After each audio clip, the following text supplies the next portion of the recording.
Spaceship Music Collective. This is Six Set Bro, a misguided adventure through the social fringe of the music industry. I'm your host, Dom Maple.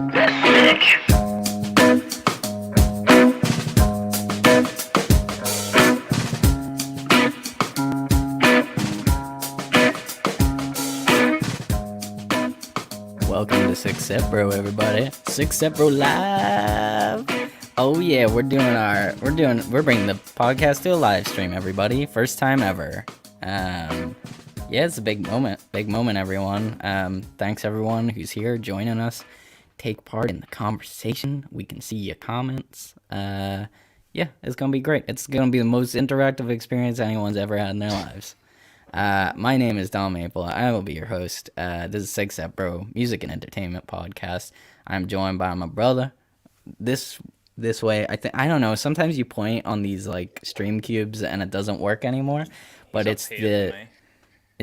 well, hold on, right?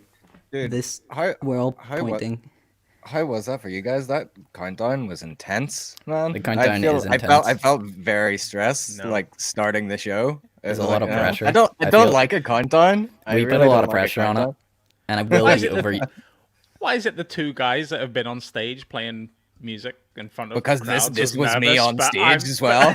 but I'm here going.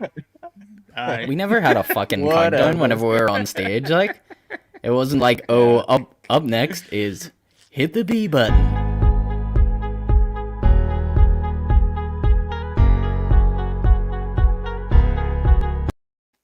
That's too much.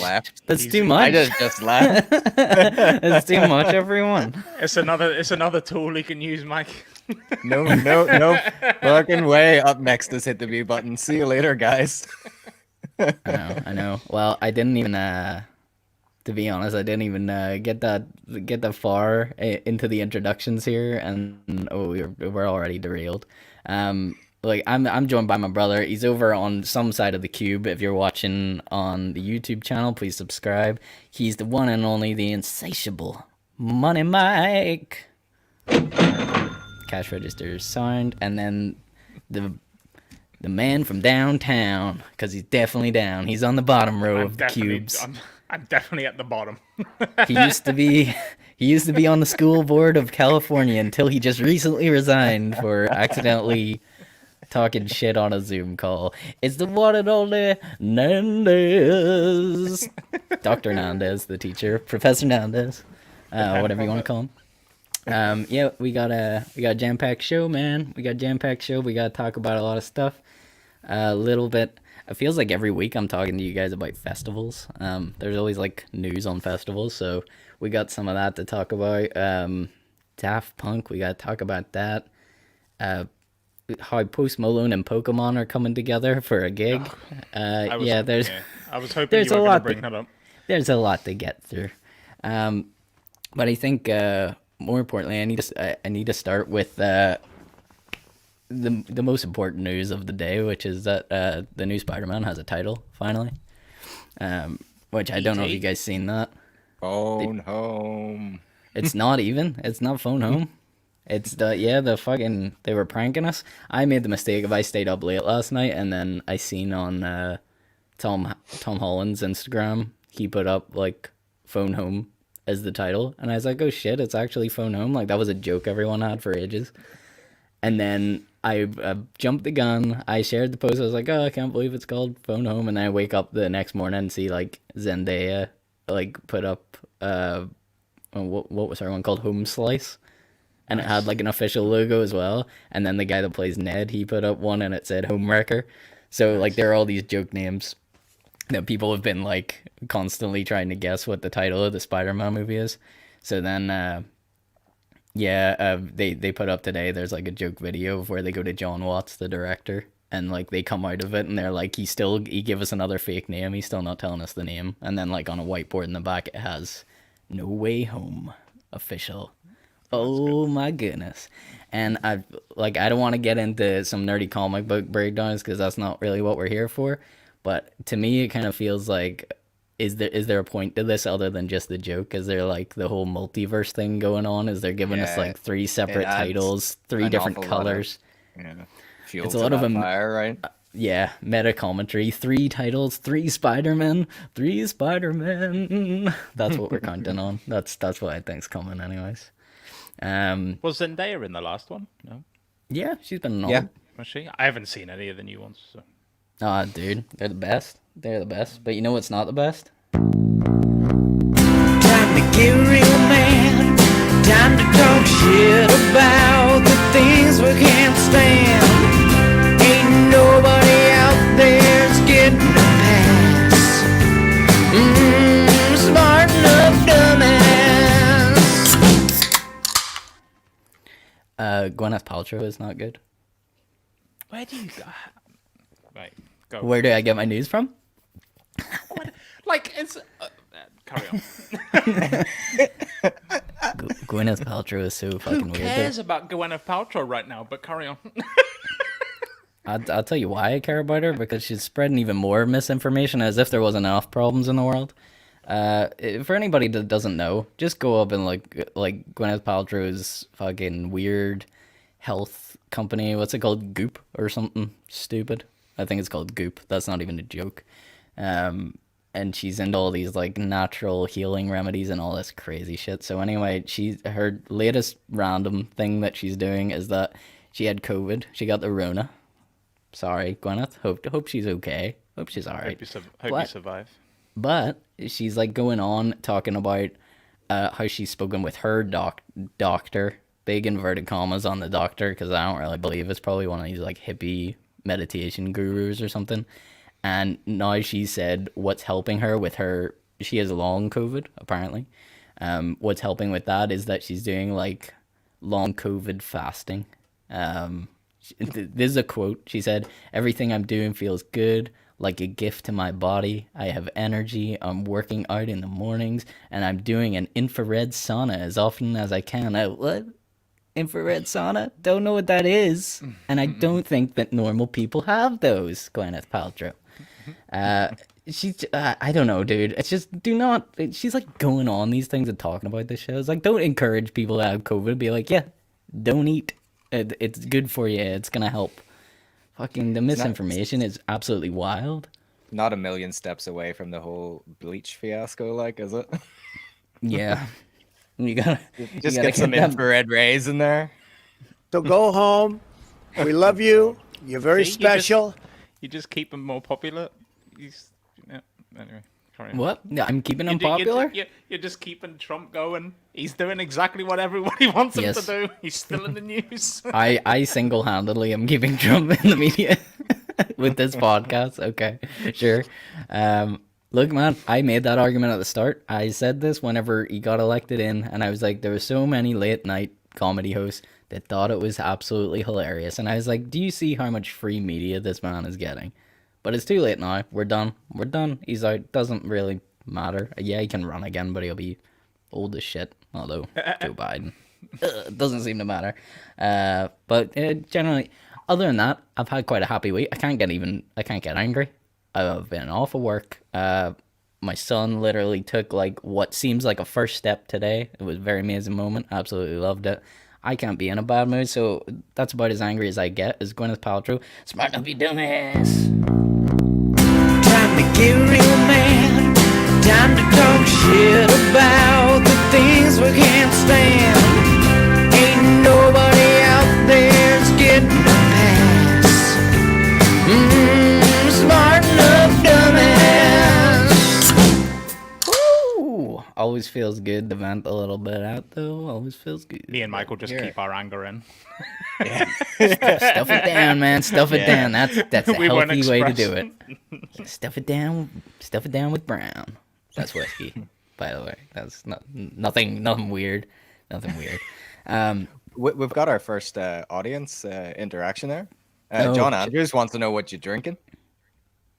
Oh, me, a crisp Heineken, a crisp, ginormous Heineken. Look at the size of this compared to me. Look at if what you're we watching can do on now. YouTube. We can We answer can talk important to questions talk like to that. everyone. My wife Literally says as they're watching. Pokemalone. Pokemalone is right. Pokemalone. We'll get to that eventually. I'll get to that down the line. It is not that.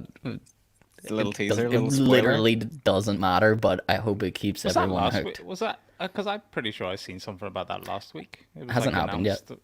No, Well, it's like a, I seen like a teaser trailer thing of him animated and stuff. we're Was it? talking about it now. Let's just fucking talk about it, right?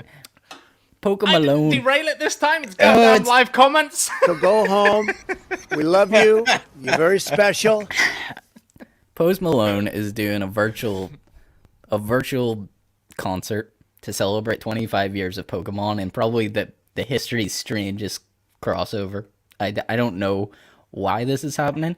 I don't know who set this up. I would love to see the board meeting where this happened and thought, you know who is like a key player in promoting Pokemon? You know who loves Pokemon?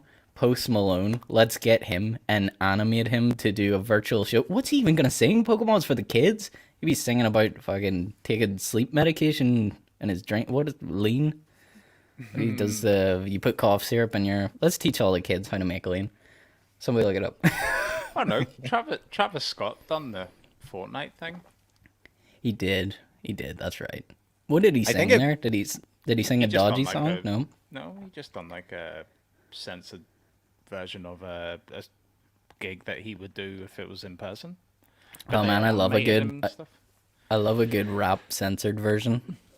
That's great. Especially whenever it's so challenging though. You see whenever you see like Kendrick Lamar going like spitting fire Oh, yeah, on I a like a Grammy award show, and he's just like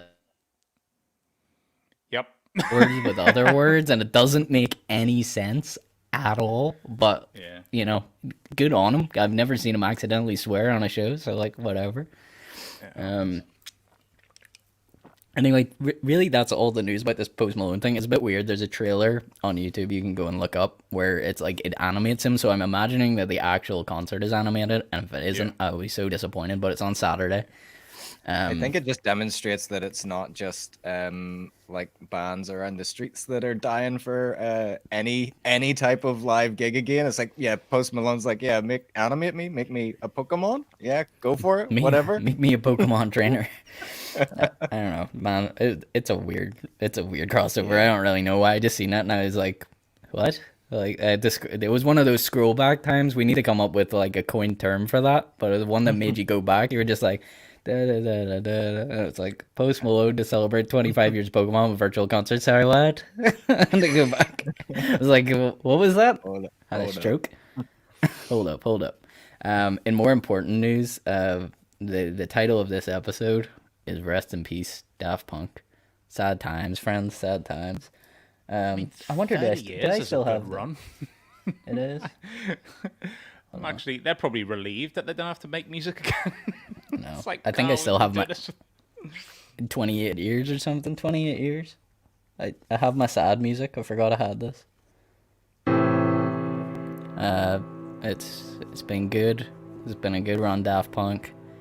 You guys were robot people, and we accepted you as one of our own, even though that you were French robots. I actually once wrote a song about a French robot that I talked about on this show.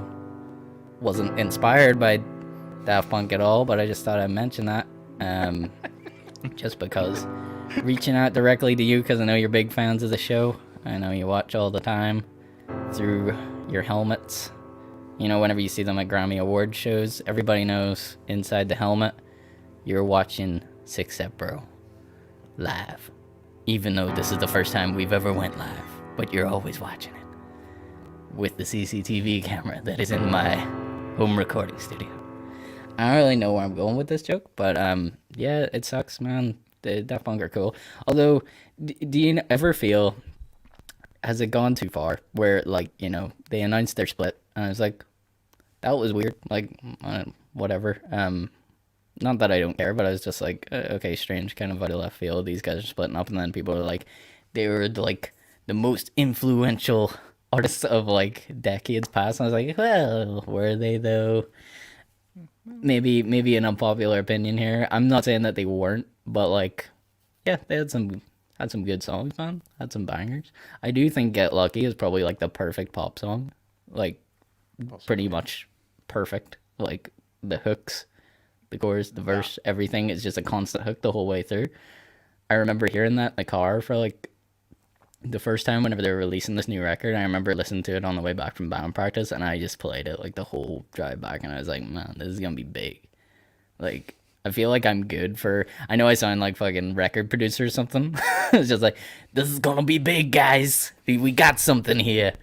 But I'm usually good at picking stuff out like that. Because I remember Kings of Leon, they released Only by the Night, and I heard Use Somebody on the record before it came out as single, and I was just like, shit, that is very catchy. Like, that's gonna be big. Get me a job in a record studio. I could be a record executive. That's good. That is not good. See? I can do it. Easy. I can do the job. Just a quick, just in memory, in random access memories. Nobody else get that. No, their last album was called that. Are you on cocaine? You've been talking very quiet. You're just going. You're just going. I've been stuck inside for a few days because I haven't been at work, so I haven't been able to talk to people except my child. And now it's all coming out at once. I apologize. Right, okay. Yeah, what's our favorite Daft Punk memories? Like, I gotta say, Digital Love is such a great song. Oh yeah, I love Digital Love. Like, I love Digital Love. There's nothing else I can say about that. And Get Lucky, I just think was like the best comeback single. They've been gone away for a while. It's just like amazing. Any faves, Andy? Any fave Daft Punk moments? I'm not gonna lie. I You don't barely care. listen to Daft Punk unless Yeah. it was like That's something on the chart. Yeah, And that's I'm gonna go fair.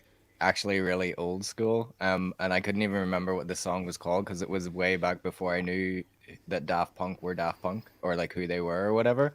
But I don't know if you'll remember this or if you have even seen it. They done a song called The Funk, and it had this really long video, and like half the song you couldn't even hear because it was this guy dressed as a dog walking down the street, and like all the audio with his conversations with people that he bumped into actually played over the song. It was the most bizarre thing, but I remember when the video came on, I like always loved watching it because it was so bizarre. It's so strange. Around the world as well as a genre. Oh yeah, Around the World. That was the first one I ever remember hearing from Daft Punk. Was Around the World. I remember being a kid and hearing that song. But they kept the mystery alive. That's the best thing about that band. It's the fucking helmet shit. I mean, people know who they are. They're like these French musicians, but they can kind of just now go back into life, and I feel like a good percentage of the world doesn't know what they look like. You can look them up and find them, but you see them walking down the street, it's not like you're gonna recognize them. So, smart move. Smart move whenever you wanted to retire. Just go back to living your life, man. It's great. That's what I'm saying. Like, people might think it's sad, but it's like flipping 30 years, 28 years of just performing to people, just making other people going, oh, look, make you happy. I didn't actually see like the statement or anything. I just seen the headlines. Was there like, did they put out like a reason why? It's just like they've been going so long and we just want to pull away from. That's what's weirder about the whole situation. It was like it came out and they've released one video called Epilogue that if you go on their YouTube channel you can find it, and it's like the two of them out in a desert, and it's like one of them sets like a self-destruction timer on the other one's back, and then he just walks off into the desert and explodes. It's so long and self-indulgent though. It's like such a long video and that's all that happens. I'm just like, it's him walking for ages and I'm like, come on. Just like fast forward it through. I don't care. That's them. It's like, right, we're not coming back. We're retiring. Screw you. Yeah, they blew it up. They shut themselves down, as my dad would say. It's like the end of spoiler alert, but it's like the end of True Detective season 2 when they're in the desert. Remember that? Oh yeah, that was weird. And it was like the visions and stuff.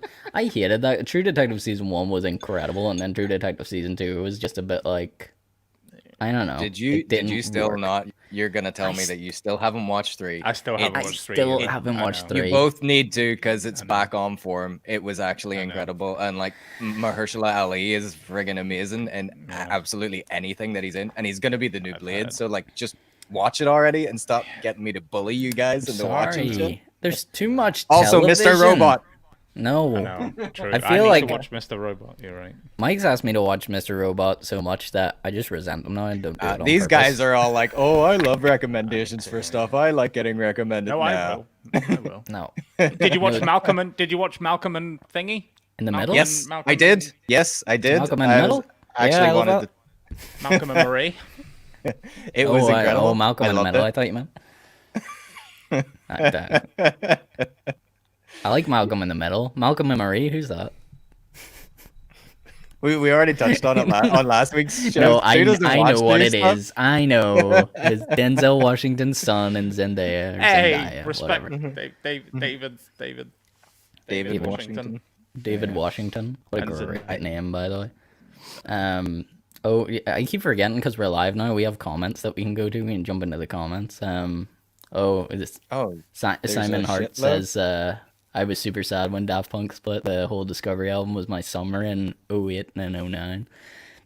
Yeah, Discovery, was that the... oh, Simon's saying that clip that they released is apparently from a movie that they did years back. Oh, really? Oh, I did not know So, that. Well, yeah. there you go. What a random thing that they did. This is great. We can actually look up more informed now because we're Oh, gonna say you guys- stupid shit, and then people's gonna give us the right information. Aw, thank you guys. Hey, remember when was it last week? You called what's his name? Your boy, fuck, what's his name? Oh, An no. old guy for the cinema. Martin And now you're going, Scorsese. hey, look, this new technology where people can see what we're saying in the comments will Oh, laugh. fucking good. Scorsese. Scorsese, yeah, it's like, hey, look at Yeah, this. This is but at comments." least, you know what the This difference is? newfangled technology. You know what the difference is, Andrew, is that we're here using this technology. I didn't go and write a fucking essay about it. True. Scorsese. Like, I'm gonna write an essay about what I don't like about live streams, and then send it into the newspapers. Jesus Christ. Another thing that I actually just seen in the comments here, which is funny because it's in my notes here to go through, is about Reading and Leeds. So I don't know if anyone's seen, but I think based on what Boris Johnson has said recently about lifting restrictions, I can't even remember what the dates was. Is it the 21st of June that live event, like That or that's somewhere meant to in be. June? Everything's done and dusted Yeah, by then. They apparently. seem to think on this roadmap to recovery shit that they always talk about. So Reading and Leeds, they tweeted like right after this news, and they were like, let's go, like it's on, and they already had their headliners and stuff, which was like, I think John even put it down there. Reading and Leeds going ahead. Stormzy, Post Malone, and Liam Gallagher. I think Queens of the Stone Age is meant to be playing as well. I want to say that they're on there, but you would need to double check. I know Actually it's seen them at Reading and Leeds. yeah, They were there the year I've that we seen went. them. Yeah. I've seen them twice at Reading and Leeds. Actually, they went the year me and Sarah went as Oh, well. right, cool.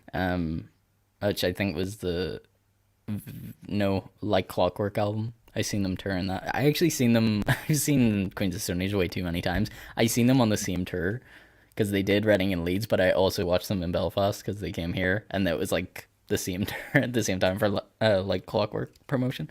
It was amazing. But yeah, I know John's sort of saying here like the lineup is bad when Liam Gallagher is the best one. I mean, if Queens of the Stone Age are there, I would say that's pretty good. But Reading and Leeds has been getting We progressively talked worse. I about think. that. Yeah. Yeah. And I think it's quite hard for those guys because their competition is the likes of Glastonbury, right? So Glastonbury, go back. Glastonbury, the Great Gatsby. No, Glastonbury has always been like super diverse, right? So it's like they have all these different styles. They have pop music and hip hop artists and whatever. And I feel it's always been like that. And Reading and Leeds was primarily a rock based concert. People might argue the case because yes, there has been different styles over the years, but I mean primarily that's what they do, and they always have done. So the fact that in recent years, I feel like really after the year, me and Mike we went to it in like 2010. At the time, it still felt quite primarily rock based, and then it was the years after that I started seeing all these changes being made. They started trying to make it more like Glastonbury, but they can't replicate it. In my opinion, they should just do their own thing, and maybe just keep it rock based or whatever. I don't know. It is what it is, I guess. But it does feel like their headliners never compare, and they try and get headliners that are like diverse across different genres, if that makes any sense. So it's like, And then some that's of it why you ends up feeling a bit like filler or something. yeah, it feels like a bit of a mess then. Like to me it Yeah. doesn't really make sense. Like you've got your main stage and instead of the main stage having some sort of feel to it, it's just like one big mixed bag of everything and but not in a good way. Like I don't know. I would need to actually look at the lineup. I don't know. I don't have it in front of me. Somebody would need to tell me. But it doesn't. Last couple of years, I'm like, I would not pay to go to it because the amount of bands I'd actually want to go and see are few and far between, to be honest. Whereas whenever we went in like 2010, there was one point where I just stayed at main stage like the majority of the day. Like I didn't want to leave because every band was good, and it's just yeah, that would be great if that always happened. Could that just be the change of people's music tastes now being more widespread instead of focusing on one tiny? Yeah, yeah. I mean, I think so, and I think that's why they're yeah, yeah. that's why they're pushing it. Is like we've said 100 times on this. Is hip hop is like it's like the new music of a generation. Like it took over. Yeah, hip hop's I don't always know. there, but Rock music's been taken from hip hop for a while. oh yeah, no, but I mean like you know what I'm saying. Like if you go through Oh, for the mainstream, probably. the decades of mainstream music, it's like whenever you think of the 80s, you think of mainly synth music and new wave, and then the 90s was like the big grunge movement. That was also a lot part of of disco. yeah, and which was 70s, and then it all like it keeps going. There's sort of like a main idea, but I would say in 2010s onwards is definitely like we went full scale hip hop, but like in a pop sort of hip hop. People like Post Malone, people that like everyone is enjoying and can be played on radio with no issues. It's kind of like the new mainstream style to me. But that's why I suppose they need to push this stuff. Did young Jamie / Michael pull that Reading and Leeds? Yeah, I got it Lineup here up? actually. Okay. Yeah, What do we so as John said there, Stormzy, Post Malone, Liam Gallagher. So below each of those, obviously they don't have the whole thing announced. They just have like the main ones. So you have Catfish and the Bottlemen playing below Stormzy on the same stage, I think. Who's that?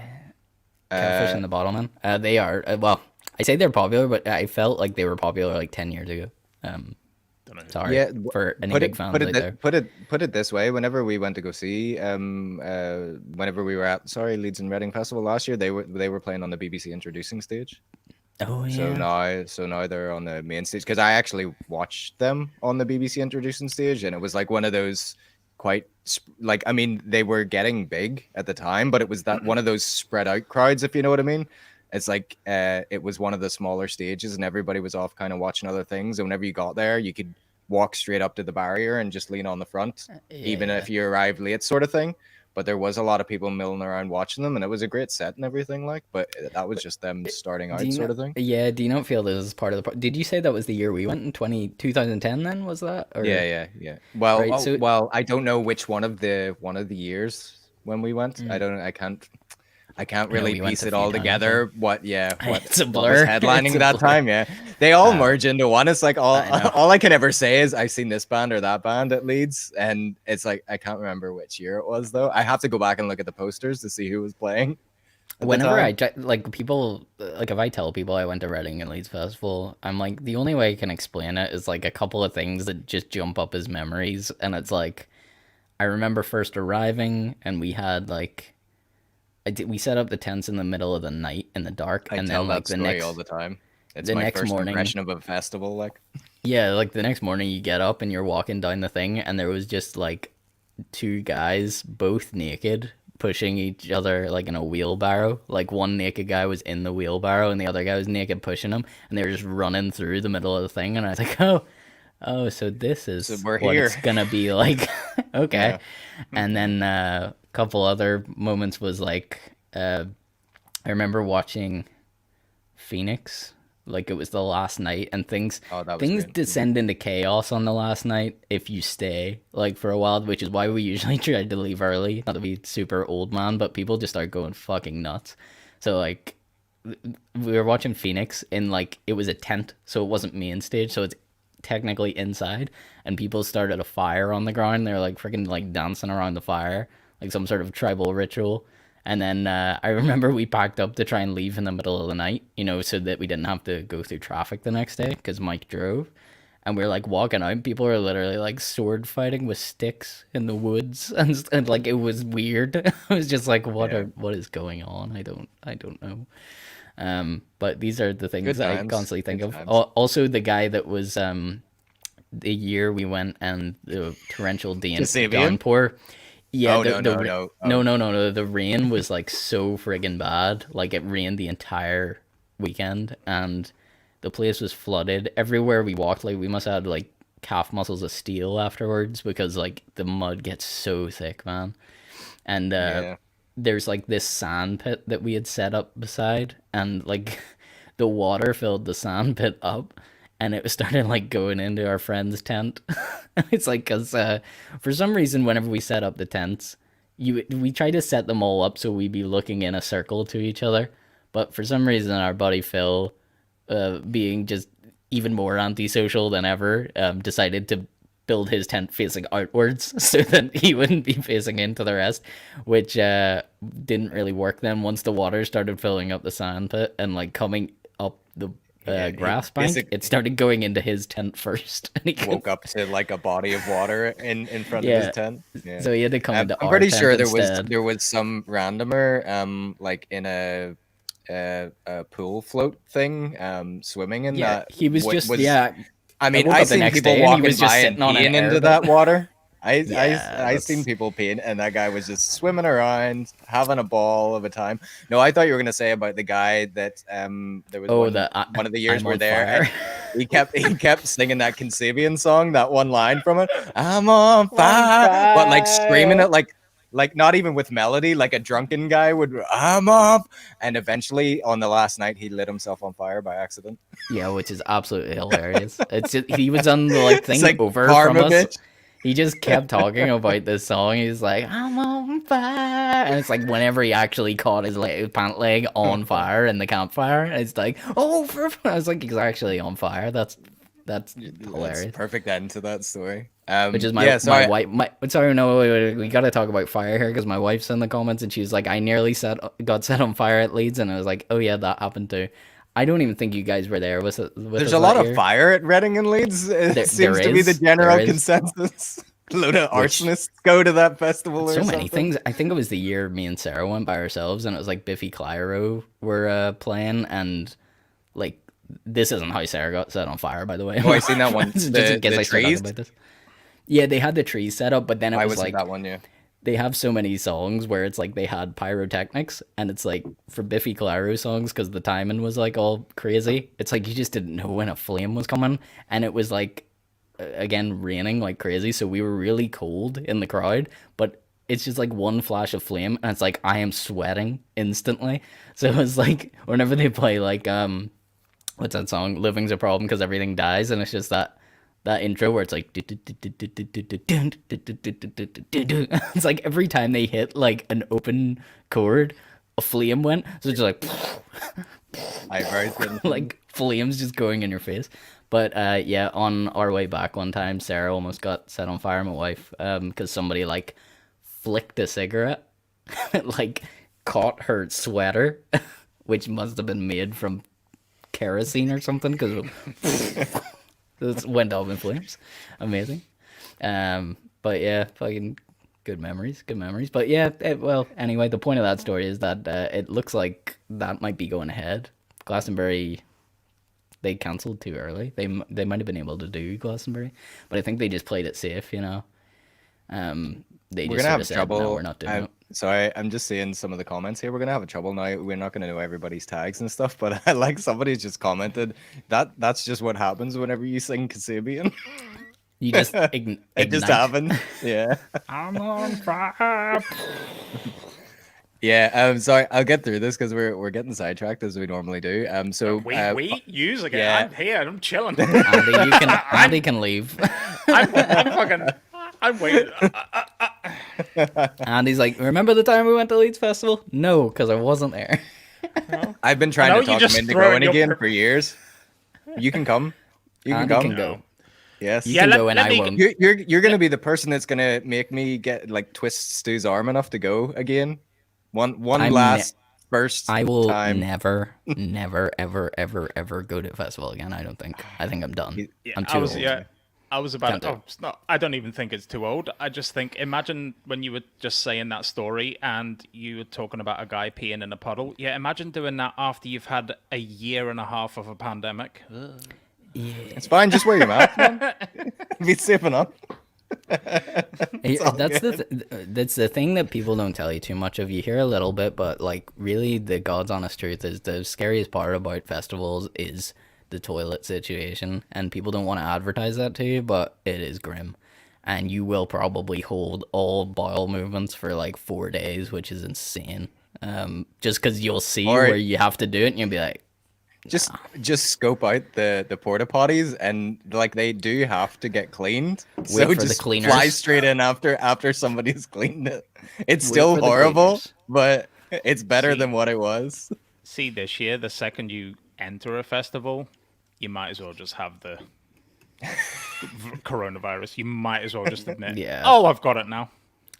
some go. guy just like pees on you whenever you walk through. It's like, it's fucking I'm red, good. bitch. I'm good. Pees on your leg. It's like I wouldn't be surprised if somebody told me that was their story of going to Reddit and be like, yeah, fair. That's why people that go to Coachella in like America, they don't get festivals. They don't know what it is because they're all so fancy about it. And it's like, nah, if they came here, they'd probably die. They get stabbed. Yeah, because or it's something. always mega sunny and like the weather's perfect. It's sunny. and- Everyone's like fancy and glitzed up, and they're all like, "Oh, we're festival goers, man." And it's like, yeah, you come to Reading, and the first thing that happens is some man like pees on your shoe. Like that's what it's gonna be. Our friend left with no shoes, like, and that's not even a joke. Someone stole toilet his paper shoes, and wrapped around his feet because he's a germaphobe. he had to go home with no shoes, and that's I feel really bad because if he watches this show, he's just gonna think we're talking like just at his expense here. But yeah, Phil went, and a night got so bad that we ended up having to sleep in Mike's car, and then really like because we were so muddy by Tents this were point, screwed. the Were tents were fucked gone. up. I've never brought a tent home from Leeds to this day. Every tent I take, it ends up there because it gets so destroyed. But yeah, Phil like took his shoes off to try and be nice, put some under the car, and then like he opened the door the next day and his shoes were gone. He didn't have them to travel I've back. created a story in my head, which I like to think is what actually happened because it's just hilarious.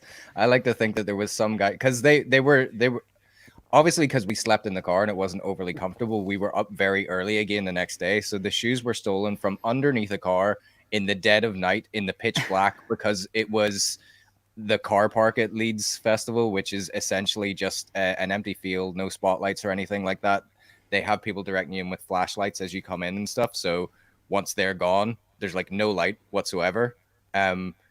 So I like to picture it as some guy who was really, really drunk and obviously nowhere near any of the stages because that's not where you want to be in the middle of the whole festival going on. He's just dandering around the car park, absolutely drunk, trips and falls, lands at the side of my car and sees underneath that there's a nice new pair of shiny shoes that are Phil's Ooh, shoes. And he's just shoes. like, ooh, how lucky am I? And he just picks them up and off he goes. It's the Because thing like, that gets me is how else would you know to don't look know. under?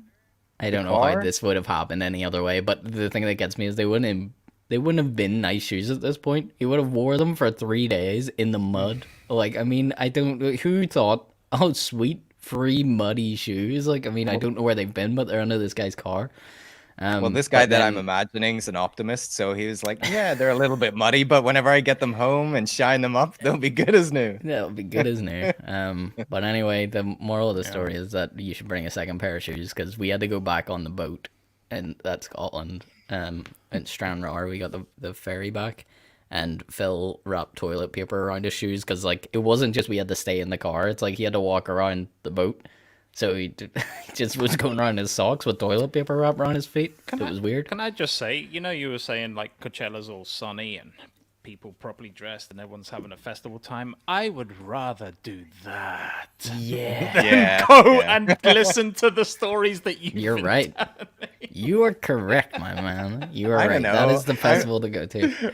I'm not entirely with you guys. I kind of like the craziness of the UK festivals. No, I I'm don't know. done. No, I'm done. I'm I don't know. Yeah. Too old for The last time I went, and it's definitely my Oh, final. you big grumps. You big grumps. My final word on festivals is that the last time me and my wife went, and we decided instead of, because Mike has always driven us whenever we've went in the past, we actually got a flight in and we tried to get like a taxi back. We tried to arrange something. There is no easy way to get back from that festival, I swear to God. And we waited and waited for a taxi that we had ordered, phoned so many taxi services and struggled to get to the airport. It was an absolute nightmare in the middle of the night, in the cold, waiting at essentially what was just an empty field where they expect taxis to pull into and try and find you, where there's loads of people who are drunk and crying and trying to get home, and I didn't know what was going on. Eventually we got a guy that I paid an extortionate amount of money to take us to the airport because he wasn't there for us, and I offered him more, and then he took us, and then we went to the airport and had to wait on our flight at Leeds Bradford, which is, by the way, basically a shack. It's like the smallest airport in the world, and there's nowhere to wait, so I had to keep buying like coffees at this cafe so that they would let us sit in there so that my wife could sleep on the couch, and I read To Kill a Mockingbird while I was sitting there and drinking coffee in one night, which I never read before, and it was a great book. That's the best memory of the trip. Sounds terrible, but that's all I got to say about festivals. We're done. Look, guys, we're gonna head to a quick commercial break, and then we're gonna come 40 back. minutes of you two talking about fucking festivals? Yeah, we'll let Andy speak whenever he comes back and see what thoughts are brewing up in his little head. But yeah, we'll run to a quick commercial break. Everyone, you're gonna want to tune into these. They're always good fun. If you want to wrap your ears around all the music we've been talking about on the podcast, we run a special playlist over on Spotify. It's called Disc. Here over at Six Set Bro, we always thought, well, what's the gosh darn point of doing a music podcast if you can't let people hear any music? There is a whole lot of legal mumbo jumbo and copyright issues that prevent us from actually doing that on the pod. So we thought that was a pretty good compromise. We make a playlist and it gets updated every single month. On the playlist, we have things like all the new singles from local homegrown talent that we've talked about. Maybe some of the bigger artists that we've had conversations about, we'll put those guys on there. Or maybe it's just something new that we stumbled across and we've been talking about on the podcast. It is all there. You can find Distant Sound Waves by searching for it on Spotify, or you can find the links all over our social medias.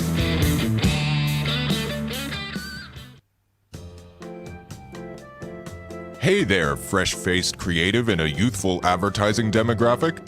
Does your reading material have a distinct lack of cultural nourishment for your slowly decaying, malnourished soul? Stop! Put that garbage down. Everyone knows you shouldn't get your news from old mediums like paper. That's 2/8th century. Plug into the information superhighway, loser, and read a zine. It's like a magazine, but without all that dumbass paper. Read Stranger Days, the arts and culture e-zine. It's got music, comedy, art, poetry, tarot cards, cinema, Year Spaceship, comics, podcasts, and Jim Carrey.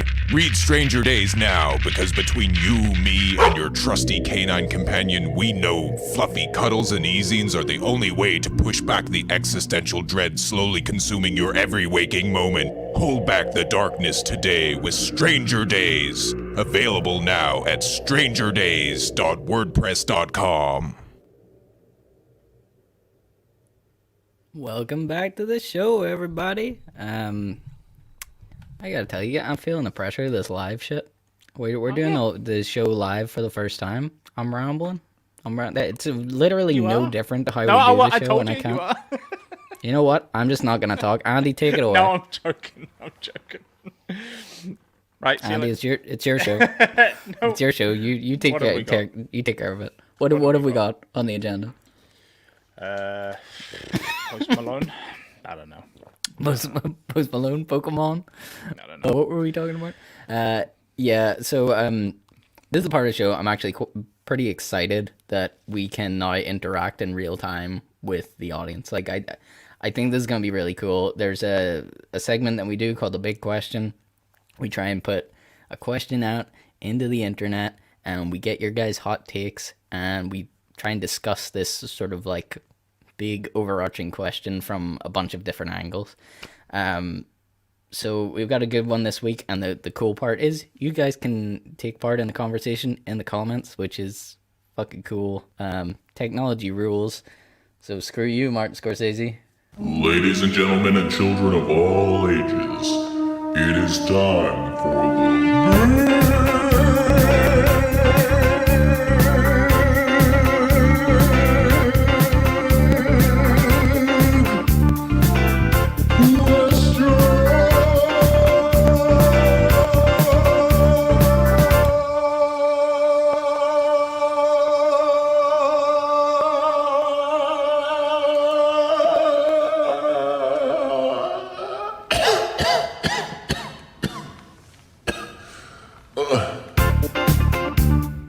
That stinger is always a lot longer than I remember it. Shouldn't have made it so long. Yeah, so the big question this week that we're asking is, are copyright laws in music getting a bit out of hand? This sort of comes off the back of something that the three of us were talking about recently. It's not really... It sort of just became a talking point. It's not really about the story, but there was a Twitch stream that happened recently with Metallica where their music got muted, like censored, because it was Metallica, and played over with like royalty-free music, which by the way is hilarious, and you should go watch it because it's pretty funny. It was the actual band Metallica. It wasn't like somebody was playing their music. It was just like them playing, and then they got overdubbed with royalty-free music because it's like, oh, copyright. Yeah, because they were like they were on the stream was on the BlizzCon, like the World Yes, of Warcraft that's- people. that's the and, issue. The closing was, "Hey guys, it's James Hetfield from Metallica, and we're gonna," and then they started going, "Tsh, tsh, dun, dun, dun," and then Twitch went, Nope, we're not taking this risk. Yeah, which, you know, depending on what channel you're on, they didn't all get censored, but on the gaming channel, it definitely did.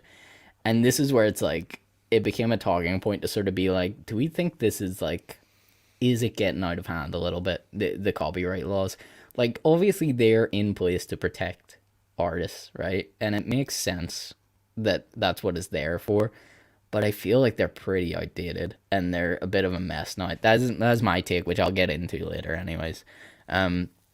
But this is the question I'm asking, because it's sort of like, you know, whether it's a video that you're uploading to your YouTube channel, or even something on Facebook or whatever, like, there are so many bots that just recognize the shortest clip of music now. Like, it's instantaneous. So, like, an example I would use is, I remember a video that I made, and I say a video, like, it wasn't even a video, it was like a live, Facebook Live thing a couple of years back.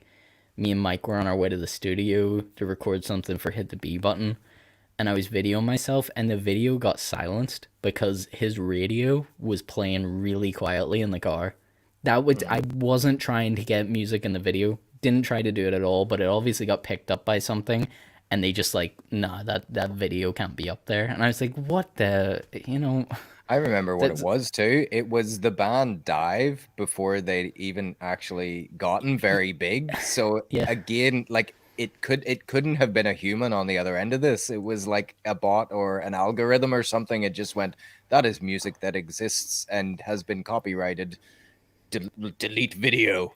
Delete video, You know? monetize, demonetize, because this is the thing. And like, I think before I start talking about it, the best thing that we always do is we put the question out to you guys. We have a couple of comments that we'll go through. Mike is my comment guy. He always gets them up for me. I know that there's one that I don't think Mike has that was on my Instagram. I'll try and remember it, not verbatim like, but it was more or less sort of saying about how it could be more beneficial to not have these copyright laws because things like TikTok, if you think about that guy Dogface 420 or whatever his fucking name is that done the Fleetwood Mac video where he's skateboarding, they use that as an example and sort of said like, look, that There's a pushed whole that new song. generation of kids Yes, listening to. Yeah. exactly. All these kids listening to Dreams by Fleetwood Mac, and they're like, I love this song. And then it went back in the charts and stuff. Like, it's crazy what TikTok can do for music at the minute because it's allowed there. But depending what kind of medium you're using, it doesn't necessarily work. But anyway, Mike's got the other comments there. So read us a couple of the comments, Mike. Oh yeah. Let's No see. pressure.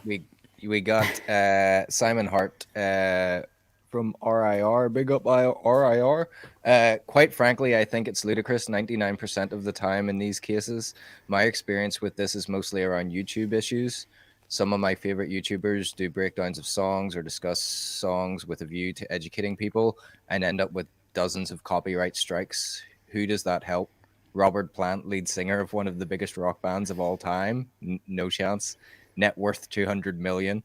I understand why these laws are in place, but a lot of the time it's a matter of the money winning out over the justice.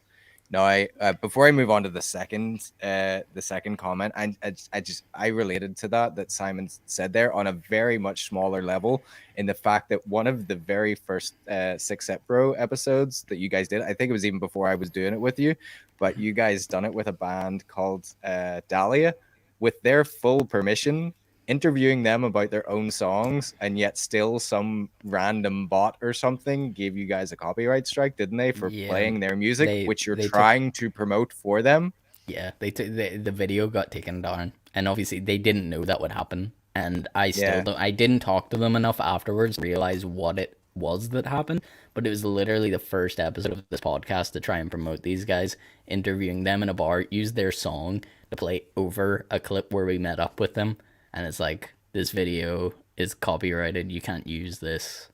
And I was like, what? Like, I mean, I don't understand at all.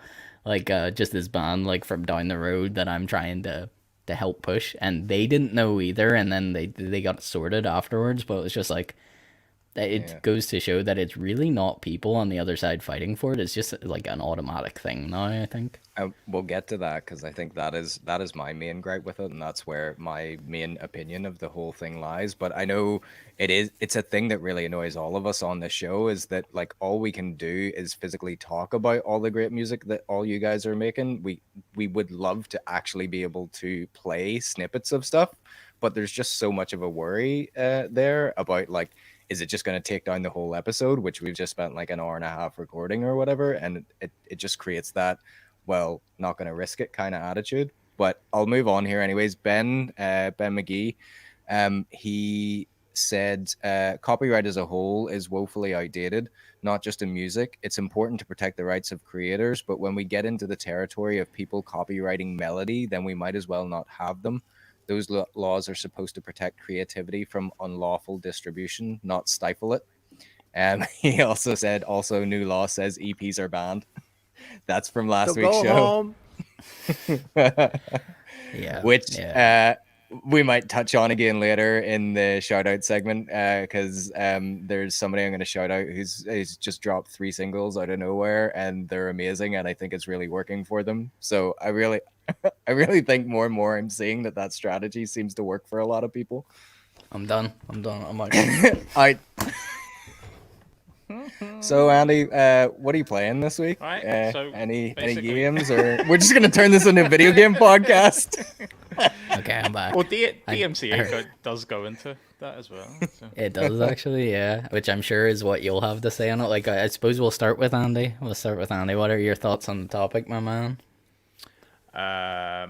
I think that it's been common because the music industry is pretty much looking for any reason to try and cash in on anything. And I know, like, some artists can go, oh, yeah, go ahead, you can use my music. But essentially, if you're signed, then you've got no shot because you don't own it. And they can just go, oh, you're with us, we're going to pull that and make money off that. Or you're not going to make money off that. So for smaller artists, I think it's an absolute nightmare because nobody can really like free promotion. I guess it's good promotion. So if somebody's reviewing your song and they play your song in the background, someone's playing a game on Twitch and they've got your song as like a backtrack or whatever. It's like however many people in the stream or watching the review are listening to that song, go, oh, that sounds pretty cool. I'm going to go and stream that or buy it. And it just helps in that form. So there has to be, surely there's going to be a way where that song that's being played can count as a stream. Surely that's the way going forward that they're going to have to do. They're going to have to try and find out how to do it. Maybe. You know, because if you, yeah, I mean, that's, I think that's what the record labels are wanting. They're wanting that one play to just say 100 people count as close to 100 streams as possible. Well, I mean, put it this way, like they can identify that the songs are there in the first place. So that is the toughest bit done. If they can automatically identify the song is there, they obviously know what the song is. They could then just connect it back to some form of monetization. Like to me, like half of the hard work is done. It's like they identify that there is a song on the video that doesn't belong to the person making the video. So it's like all they then have to do is make those connections to actually funnel the money to the right person. Which does happen, by the way. I just feel like I should jump on. I know what you're saying, and it's not exactly in those terms, like for gaming, but the likes of YouTube videos, like there's a lot of options that people have whenever you use their music as whatever on your videos, and it doesn't always result in the video being taken down, doesn't always result in the video being silenced. It depends what they've agreed, but sometimes it just means that your video is demonetized because the money from that video goes to the other person instead, which is pretty annoying if the video isn't really about their music. Like say it's not, if it's used in it, but you've created, say you made a short film or something and you use somebody's song in it, they're essentially claiming like, oh, all the ad revenue that you get on your channel from that, it belongs to us now because you used our song, like, which is crazy because that's not really what it's about. Like, I mean, we put all that work in to make the short film, but you're trying to say all the ad revenue goes to you now because I used one song of yours. Like that's why it doesn't make sense to me. Like a clip, like 8 seconds of a clip, and it's like, okay, that's ours now. Well, I know an example, and I know this sounds like an over-exaggeration, but this is legit a thing other than the radio thing happening. I know a YouTuber that I watch who had their video, like, demonetized because they sang part of a song. Like, nothing else, like, no backing track, nothing, like, they were singing, I don't know, I say it's, like, Billie Jean by Michael Jackson, and they were, like, goofing around, and they, like, sang part of the song. Got demonetized, and I was just like, what? Like, I mean, how is that even possible? Sometimes it's like, not even music. Sometimes it's not even music. Sometimes it's like if you have a samples clip of a film, a sample, Yep. anything. I think, again, just because I know from the gaming side, I honestly think like a clip of wind in World of Warcraft got copyright, probably. because it was like part of the Blizzard thing. It's like, right, that's our sound. We're gonna take the. Which is insane. I mean, that's like an example I'd use for even this show is like well, not the show, sorry. I was trying to remember where I used it. It was actually the virtual EP launch I did for my last EP, Sad Boy. I put it up, and as I'm waiting for it to go live, I was using Streamlabs, and I had like a title card that said, like starting soon. And on that, I made sure that I actually used Splice, which is, if you've never used Splice before, is like has all these samples that you can use, and I used it to make like a background music thing for people to wait and they could listen to something, and it was just kind of this loop, and I put it on like for the title card, and then whenever I try to upload the whole virtual EP launch to YouTube, they silenced the start of the video, even though I was using, like, I paid for that. I paid for samples, that thing. The sample's meant to be royalty free, and it's like, well, it's not, because they claimed it, And they were like, no, you can't use that. And I was like, well, what am I paying for here then? Like, Yeah. that's why I stopped Splice. And I'm just like, well, I'm That's not using ridiculous. that service. Yeah, it was named. And I looked at, didn't even know that. That is if crazy. if you look in the small print of Splice, it tells you stuff. Like, there's YouTube videos you can watch where people are saying, no, even though you pay for this, it doesn't mean that it's entirely royalty free. Somebody still owns that, and if you use it without altering it, like, they can claim it and be like, no, that's copyright issues. And I was like, well, what's the point of paying for the service? They're expecting you to take it and cut it up even more or pitch it down. Like, these are the suggestions people have, and I'm like, well, Splice is a service where they're trying to say, here's royalty free samples. That's the whole point of paying. You're meant like, to be selling those samples to people. Yeah. Once they Yeah, pay for and it, you're not. it's You're theirs not. to do with what they like, whether it's just drag it fully in at the normal time that it's at and just piece all the clips together. They've Yep. paid to do that. They then own them. That's what it's supposed to be, or that's Well, what it's sold as. Apparently not. It's the small print does not say that. That's what I mean. It's like, yeah, it's advertised as that to a degree, but if you actually read it, that's not what you can use it for. That's Um, insane. Yeah, which is scary, which is Absolutely why I insane. stopped paying for the service, because I was just like, I used to use it to take some samples and stuff, but then it was a worry over like, well, if I'm taking these samples, then there's every chance that I could be like claimed on for it, or they might take my song down and be like, no, use that sample from Splice. I'll be like, yeah, I thought that was okay. Like, Yeah. I don't know. I What are you started taking like, my money for? yeah, like, you Like- don't deserve this because you didn't make the sample. It's like, yeah, but I paid for the sample. Like, what Yeah. the fuck? I don't get that. I don't understand it. And people want to harp on about how much the creator deserves. It's like, don't sell your samples to a company then. If you don't want people to use it, like, use them for yourself if that's the case. Like, I don't know. I don't get that, but that's definitely happened to me. And the more I looked into it, the more I realized that service trying to say that these, and we're talking clips. I'm not talking like a long thing. It was like a small little 30-second jazz drum sample loop thing. or Yeah, something. Yeah, yeah. it wasn't even 30 seconds, man. It must have been like Yeah. 10. And it Yeah. was just looped over and over again, like a couple of brass horns. And I had like a rain sound effect over it and everything. And Yeah, they so it was a still- couple of samples together, and they They picked it recognized up. that there was Yep. yeah. And I went to the thing that said it was claimed on because it was from this. And then I clicked on it. I was like, that's the sample that I thought I could use for free. Oh, But so apparently not. is that what happened? Somebody else has used the sample in a song. See, this is the thing that nobody thinks about with these copyright laws. Somebody else has used the sample in a song who also buys Splice, and it's a song that's came out, and they're going, "Oh, this is that other copyrighted song, not the actual sample. It's No. this sounds like this song because you used the exact same sample that they did." Is that what happened?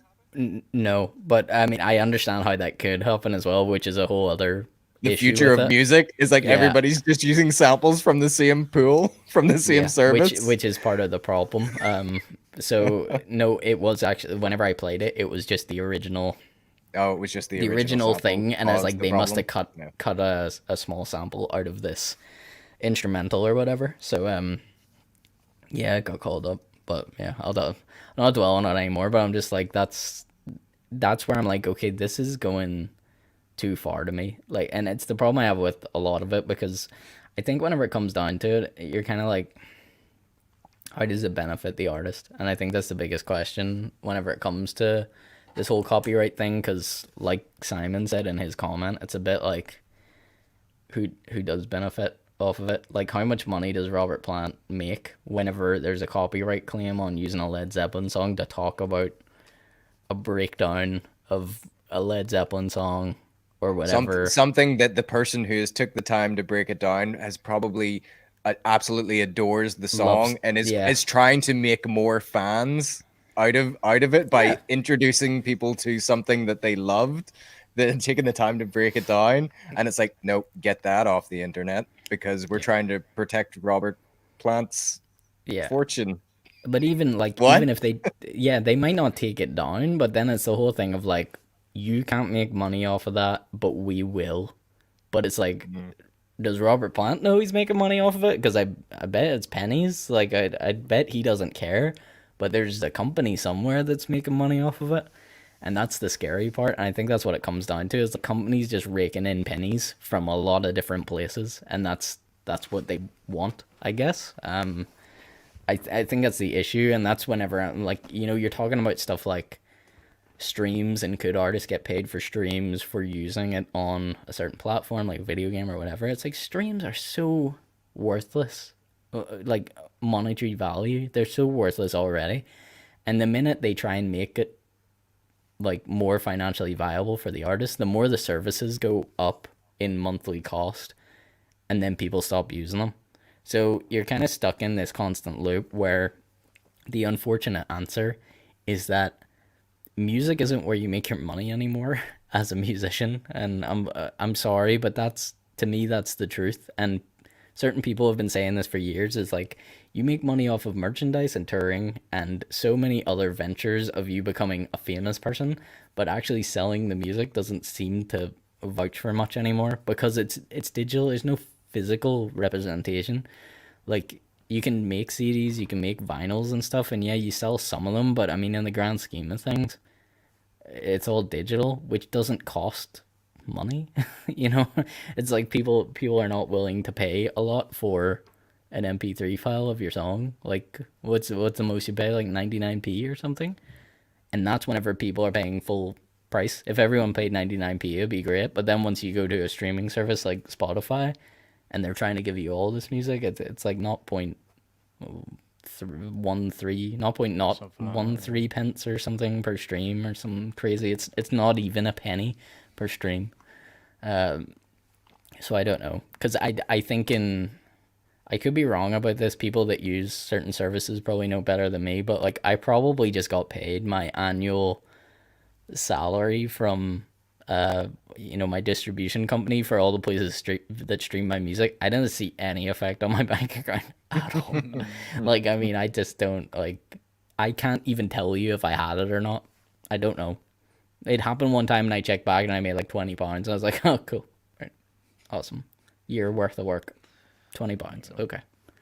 But you do it for the love of the music anyway, not for the money. So Well, yeah, that's it. I mean, it'd be great if you could. This is the Yeah, whole issue of like, whenever we talk about these things, and it's like, how do you eventually, who's gonna want this to be a career if the whole attitude is constantly, you can't make money off of You're this? always just gonna have to be doing it for the love, no Yeah, it's like, matter oh, how do it for much the love. time or effort or anything that you put into it. Yeah. You go into your job every day, and it's like, you want to like do all this for the love of it? Like, not really. I mean, I I do think enjoy my job, but I would much rather be paid for it. That would be good. I think you touched on it there before. It's like you need multiple ways of distributing content, really. Like Yeah. music, this like the likes of podcasts And and stuff, any it's video content. slightly unfortunate that somebody just starting out in music, somebody very young who basically is just the musician that people want, like the early stages of like somebody who could be great, like a Bowie or God knows whatever, and all they have is the musical talent.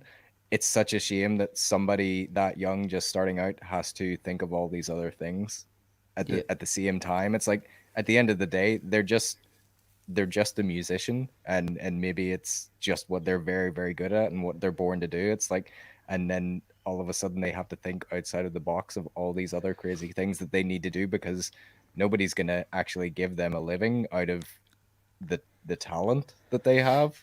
They have to find it in other ways, but then always try and bring it back. It's like, I think it's so, because we were talking about it last week, and I know what you're saying there. It's okay for me to just say, like, just do it for the love of it and stuff, because it's fine, because I have a full-time job and that's okay for me. But there's like lots of people that I know, even on our music scene and stuff, that are legit trying to give this a proper frigging go, and it pays their rent every month. And that is such a scary concept to me. And I could not put myself in their position. And to have to be clawing all the time to get the money that you rightly deserve, because like these people obviously that have made it their career are 24/7 every day of the week actually doing something to try and further their music career, and probably not getting half the money that they deserve for it. again, they're having to think outside of the box, which is very, very scary thing to think that you would have to do that to pay the bills at the end of the month. Yep. It terrifies me, and that's why Yeah. I'm glad I can kind of just shrug my shoulders and kind of go, no, just do it for the love of it. Yeah. It, Yeah. you know what I mean? To me, it's I a get hobby. that. To other people, it is livelihood. Which Yeah. is crazy. Well, I know we've said it on the show before. I mean, there's no hiding it. I mean, both of us have full-time jobs, so it's like, yeah, it is more of a hobby. Like I try I and also have a think. full-time job. Just No, Andy's homeless. He's like a homeless guy that we find. It's like, want to do a podcast? All right. I'll give you a place to live if you do a podcast. Yeah, I mean, it's like, I guess to do this whole like play devil's advocate thing, I do agree with what you're saying, and I think this is the problem if you think back to like artists of decades past. If they were to like come along today, would they actually have any success? I don't know, maybe. It's kind of hard to say because like I think a lot of these really big artists, like if you name somebody like David Bowie, it's like David Bowie he was very clever and he had a lot of ways to engage an audience. Like I think even today he would still be fine if he was just Yeah, starting out. That, Someone that like was that. probably a But bad example. He I would know, have found a way, wouldn't he have? no, Yeah. but this is the point though. Is like not everybody. It's some people were just raw talent, and at the time it was like raw talent could be discovered. Still hard, still a lot of luck involved, but it could be discovered and then used, like and you could gain fame out of it. Probably a lot of the time exploited if you didn't have the head for it or were thinking about what people were screwing you over with. But the point I guess I would make for playing devil's advocate to that whole thing is that it's like any other business is the issue with the music industry is like every business turns around and starts diversifying and cutting back on certain areas and trying to find ways to like make people multi-skilled and like it's not just musicians having to do all this stuff for themselves. It's people who work in any sort of sector are all of a sudden probably over the past 10 to 20 years have found themselves like getting more and more work pushed onto their role. You can like, do this job also, but just at the yes, same yeah. wage. They look at a happens in company every and they're job, like, yeah, it's like I want to use an example that's farther away from what I do because it's like it shouldn't become about my job at all. But I mean, it's just like say you work in a factory or something, and it's like your job 20 years ago was maybe like working on the factory line. You put together this thing, and then it's like a couple of years later, oh, we're making some cutbacks. So now you guys have to look after your own like Equipment, areas, yeah, or maintenance your and equipment, stuff, or yeah. we're getting rid of the cleaning company that's looking after this. So now you guys have to clean your area Clear as you up go. at It's the like end. Yeah. this is what happens, and they go further and further to the point where it's like there's very few people working in the company, but they all do a lot of stuff, probably for the same wage, which is scary. They just move with the living wage, like, and you don't really gain anything. But this is like not to be really grim, but the companies are gonna try and squeeze the life out of you a little bit. They're trying to like how do we how do we claw back a little more money to pass on to the consumer, and that's why places like Spotify exist. Is like so many people. It is crazy thinking that we have the power as a musician to like you can put your music out into the world for everyone to hear so easily compared to what you used to had to do even 30 years ago. You're like running around everyone throwing out mixtapes and shit and CDs burning those off. It's like you can just like put a song up. It's like everyone all over the world, every country, you can get it out to them. But then it's saturated, and the expectation is you need to know how to do everything because now you have this tool there. And the side of the company is that how do we get people to listen to this stuff?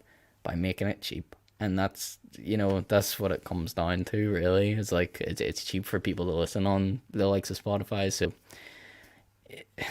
they start paying you more, they're gonna have to hike those prices up, and they're never gonna do it. Never, ever, ever, ever. Like, yeah, they might hike the prices up, but they'll only do it to benefit themselves or the fact that cost of living goes up. They're not gonna do it to benefit the artist. I don't think ever.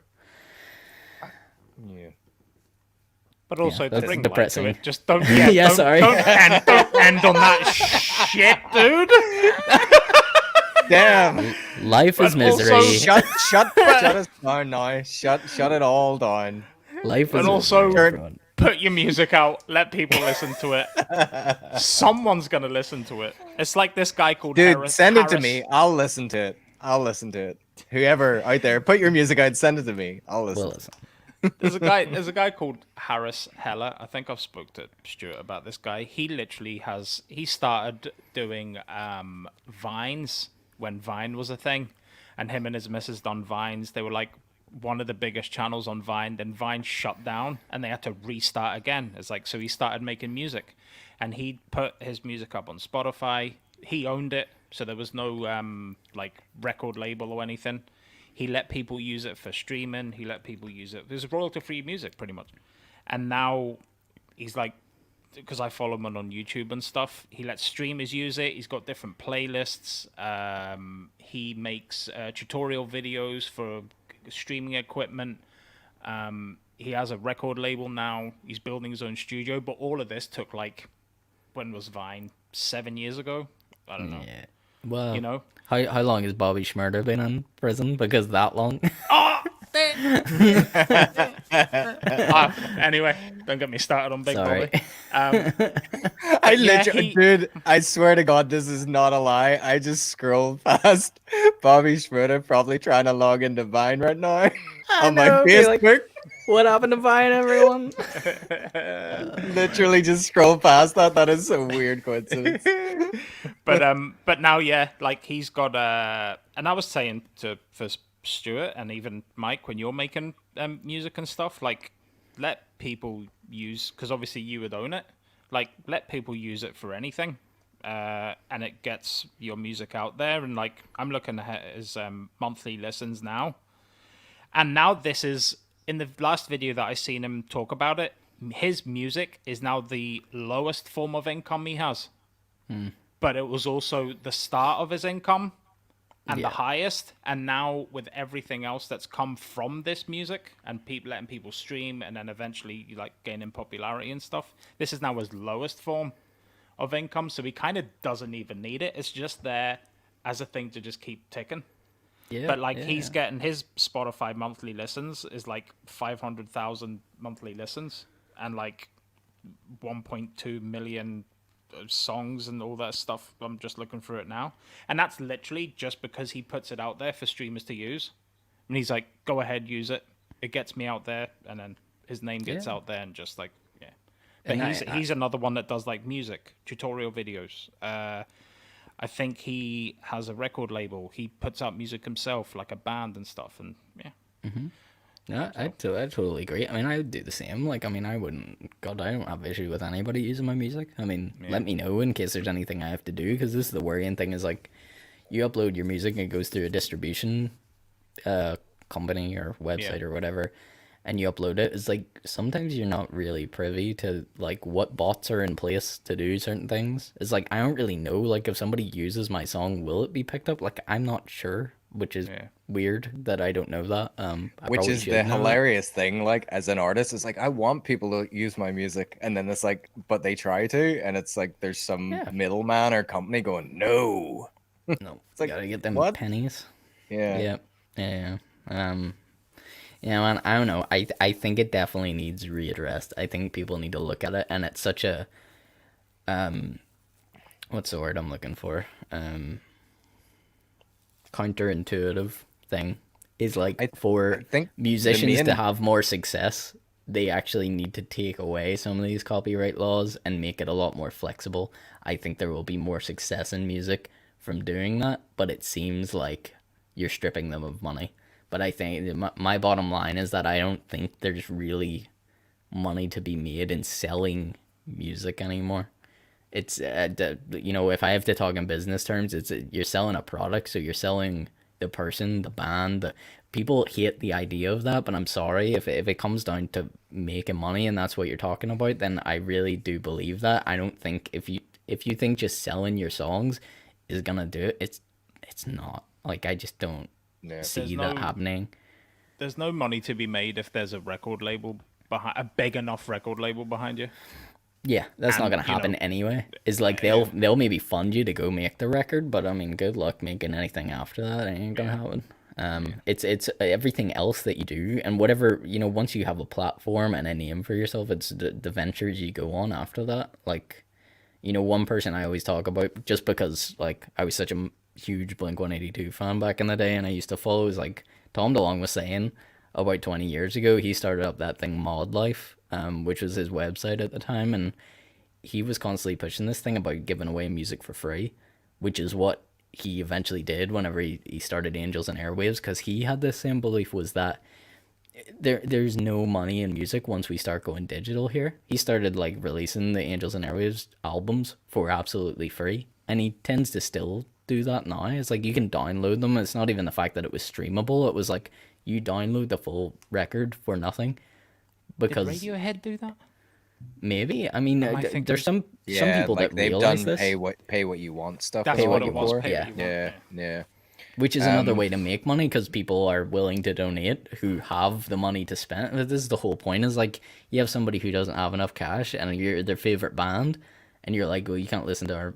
I know that sounds stupid, because like, yeah, you wouldn't do stuff for free, but I mean, we're talking not enough for you to withhold the service, in my opinion. It's just like, you know, how much are you charging for that thing? Like, how much is a digital album now? Like, I don't... It's not that much, really. And the fact that even if you buy it outright, which maybe it will cost you like £9 or £10 on Amazon Music or whatever, you just go and stream the thing for the same price per month for any song you want, more or less, on Spotify. Like, I mean, I don't know, man. Which is why, there's definitely a lot of like, issues with this. Bandcamp is obviously still a, like It's we've fantastic. spoken about before. So yeah, But then it's Bandcamp's still the a place to go.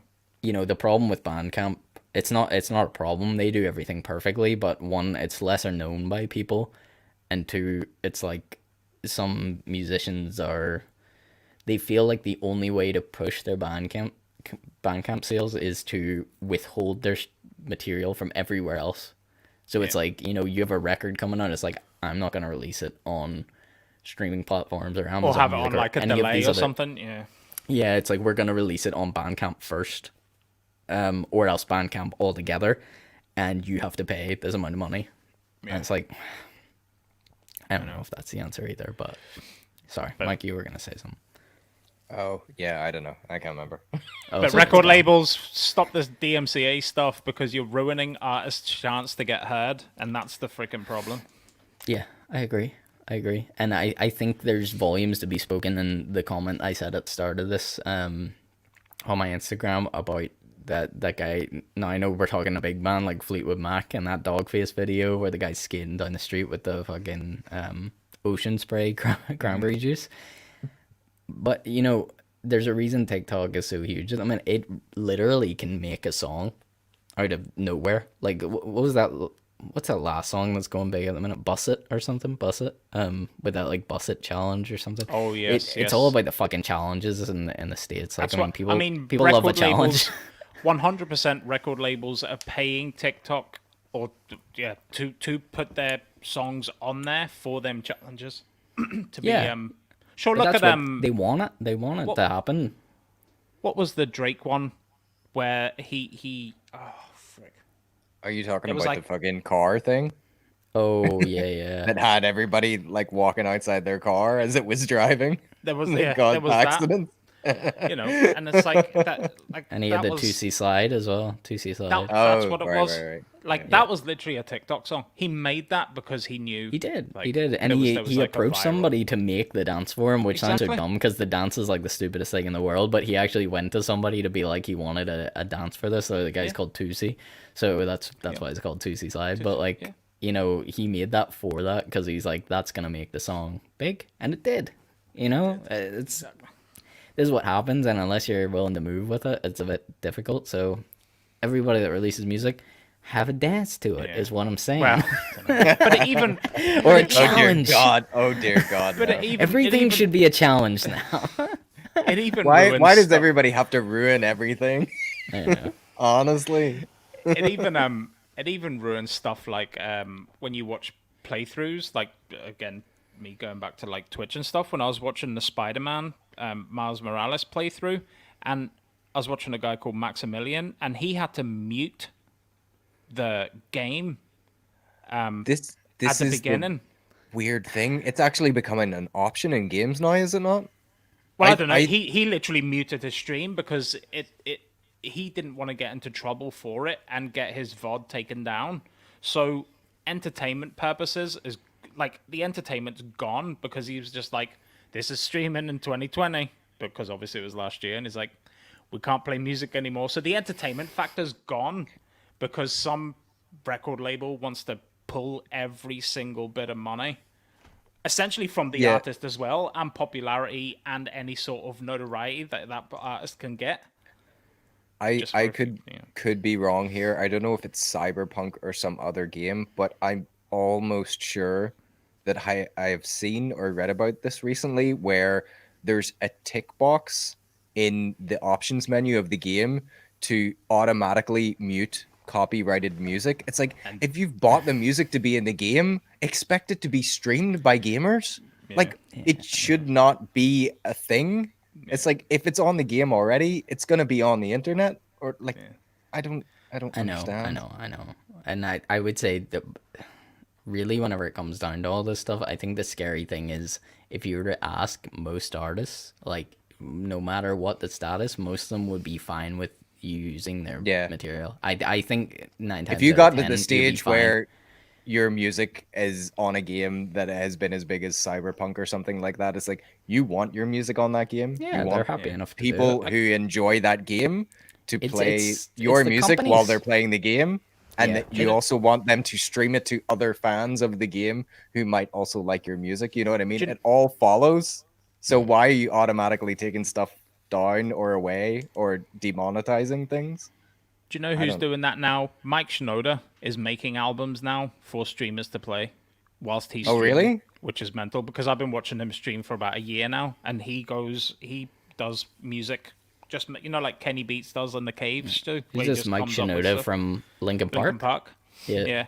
That's very He's cool. literally making like albums. I think he's done 2. I think they're called Drop Frames. Drop Frames 1, 2, and 3, and you can literally play them, and you won't get because it's copyright free. Because it's all already sorted out. And he does it on awesome. stream. So there you go. Anybody who's on here and is a video game streamer, just stream Mike Shinoda's Or stream Stu's music or your song. I will allow Don Maple on your streams. Just come and speak to me. That's the thing. We don't even know how anything's gonna react. It could still be taken down, but it wouldn't be anything to do with us. No. That's the thing. It's so confusing about it. I know. I It's could turn it crazy. off. Like, I'm sure I could reverse it if there was an issue. But yeah, you're welcome to use Don Mabel music. I don't really care. Use it on your YouTube videos. Use it on whatever. I don't care. Like, it's fine. The more people they hear, the better. Because I'm not making any money off of it anyway. So But you it know how doesn't you will matter to me. getting it What? heard by people that are watching people. Then people listen to it, and then it goes around in a. Dude, Yeah. we already Money. we talk about this all the time. This is what me and Stu And I'm said gonna whenever, keep talking about it every time whenever it comes up. whenever me and Stu were little, it's like half of our musical taste was based on playing video games and putting music on at the same time. So like to have your music on streams where people are playing games, that's basically the evolution of that. You know what I mean? And there's gotta be a way to figure it out because I kind of think it's just early days and it is a little bit of like the new music industry Wild West where all the middlemen and the suits and stuff are trying to money grab here and there and everywhere, whatever they can do. And hopefully whenever we're old and gray and go and remember the good old days, hopefully by then they'll have figured it out. Do you know who it I is? hope so. It's the freaking equivalent. It's the Martin Scorsese's of the music industry. Hey, you bastards! Fucking Scorsese. Fucking Scorsese. I'll write an essay about this shit.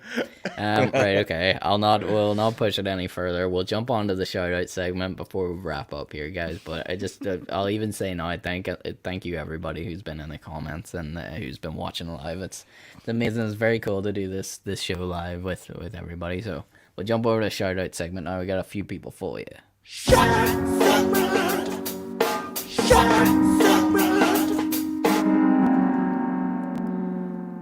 Welcome to shout out segment. Got a couple of bands that we want to just shout out for the cool stuff that they're doing at the minute. A band that we talked about a good few weeks ago now is Ember Trails. We were talking about the single Neon Jungle. These guys coming back after such a long time. Seems like in a way the pandemic was kind of good for getting them back together. So silver linings and all that stuff. So yeah, these guys are releasing Neon Jungle on Friday. We actually played a clip of it on the show a couple of episodes back there, and it's really cool, man. And it's like opens up with this like really phasery like guitar lines. It's awesome. They said that they're inspired a lot by like new wave sort of synth pop bands and stuff. They mentioned The Weeknd as an influence on what they've been doing. I heard certain things, like I heard a bit of Alter Bridge in there. I will always say that. I'm sorry if I'm way off, guys, but like I hear Alter Bridge in it. But yeah, Friday is whenever they're actually releasing that song at long last. So definitely get on that so you can hear the whole thing. I've been lucky enough to hear it. But I said I will not play the whole song on the show, so I only played like a 20-second clip last time. Another artist that I wanted to just hype up the page a little bit is a guy called Moon Landing, and it's for if anybody that knows him, it's Jake McRae. He's been in other bands on the scene in the past, and this seems to be his new project now. He's a single coming out called The Room Is Spinning. But you should jump on over to his page and start giving it a follow, because it's the hardest thing to hit the ground running with stuff like this, especially if you were in a band before and now you're trying to start something new, sorry, with this new title. So he's starting this up now, Moon Landing. So definitely go and check him out. We'll throw a link in the comments on our Facebook page, and we'll definitely give him a shout out on our Instagram page and all that good stuff there. But that single's coming out real soon as well. Mike, you got anything? Yeah, I've got a couple of things here. I've got a band called Sleep Lore, and they've released a single called Let Go. Sleep Lore is a project of a producer called, I hope I'm going to get this last name right, Clyde Rosenkrantz of Big Up Scranton, Pennsylvania, and all the Office fans. Right. Love paper. Paper? Yeah, it's like a slightly melancholic emo vibes to it, but it's like also weirdly comforting. It like sounds sad but like uplifting at the same time. There's like a lot of beautiful layers on the track. There's a lot of different stuff going on. It's pretty cool. It put me in mind of like American football meets somber Jimmy World kind of songs. Okay. And this was the guy I was talking about at the top of the show. It seems to be a string of very cool releases that we were kind of like discussing, like going that method last week, where he's dropped 3 very strong singles in a row, and there doesn't seem to be anything else, and the followers are growing very, very quickly. I think I came across that song Let Go. I can't remember the name of the other 2 songs, but I listened to them all. They're all very different, but I love all of them. But I came across it like a couple of days ago, and I want to say like the monthly Spotify listeners were maybe at 600, and then I checked back tonight just for the research notes and stuff, and it was like 1,000 something. Right. Okay. So it's like I feel like maybe he's doing the right thing. There's traction building and stuff there. Mm-hmm. Yeah. But Sleep Lore, Let Go, there's a video on YouTube as well. It has really, really cool like silhouetted visuals. It's like a side-on shot with like all these different cool visuals and stuff. I would definitely recommend checking it out.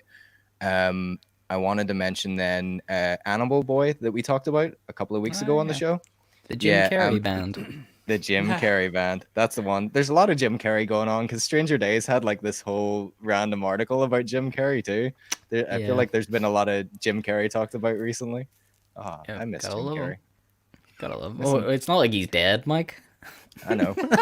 So he should be in more movies. Anyways, Animal Boy put out a song called "Crushing Mother Nature's Son." And after stumble across these guys, they're from Guelph, Ontario, a couple of weeks ago. This is the second single that they've released, and like they're definitely holding my attention. The band have said that the song is about how people treat you when they know that you're depressed and struggling, and it's about the things that they say or that they don't say. This one is like less biting and intense than the first single that we talked about, Liar Liar, and it was the whole kind of like Nick Cave vibes and stuff, and there was like a little bit of surf rock and stuff in there. But that's a good thing because obviously like you want variety and stuff in their songs, and it definitely shows that they're not like a one trick pony. The new track is like quite contrasty to Liar Liar. It's got this kind of like gentle stroll type rhythm, but it's like a gentle stroll if you were walking through the park while simultaneously flipping everybody off. But I really liked it. How do you write these things? I don't know. I tried to do it like slightly more bullet pointy after creating a new genre last week and mentioning fudge music. Fudge so music? yeah, it's a bit more bullet pointy so that I kind of just like say stuff off the cuff. But yeah, that was definitely written. Yeah, last one I got Kylie V. She's like an indie folk rock artist from Vancouver, Canada. And she released a double single, which is Natural and Solace. That dropped mid-February there, so just a couple of weeks ago, and I think it's absolutely incredible. There's like these amazing delicate vocals and strings, beautiful harmonies, and there's like a great gang vocal, lyrical repetition at the end of the song as the track builds to the close. The production on it is great and really complex, and it gives me kind of like those nostalgic vibes of some Phoebe Bridgers tracks mixed with like early Jen Champion whenever she was making music under the name of S. But I definitely recommend going and checking that stuff out as well. Very cool. I don't know about music videos or anything like, but Kylie V, I think she's like about 20,000 followers or something now, so there's things happening there too.